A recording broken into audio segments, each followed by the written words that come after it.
திரைக்கலைஞர் செல்வி சாய் பல்லவி அவர்களுக்கு கலைமாமணி விருதினை வழங்கி கௌரவிக்கிறது தமிழ்நாடு அரசு. கலைமாமணி விருதினை வழங்கி சிறப்பிக்கிறார்கள் மாண்புமிகு தமிழ்நாடு முதலமைச்சர் அவர்கள்.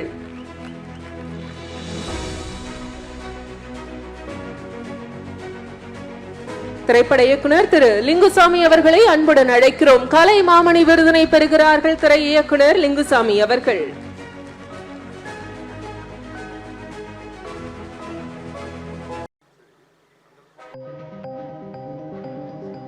கவிஞர் கே ஜீவபாரதி அவர்கள் இயற்றமிழ் கவிஞர் அவர்களுக்கான கலைமாமணி விருதினை மாண்புமிகு முதலமைச்சர் அவர்கள் தருகிறார்கள்.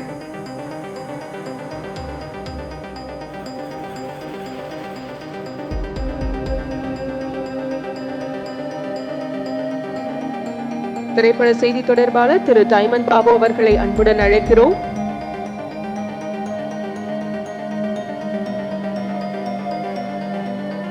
கலைக்காக தன்னை முழுவதுமாக அர்ப்பணித்த கலைஞர்களுக்கு கலைமாமணி விருதுகளை தமிழ்நாடு அரசு வழங்குகிறது.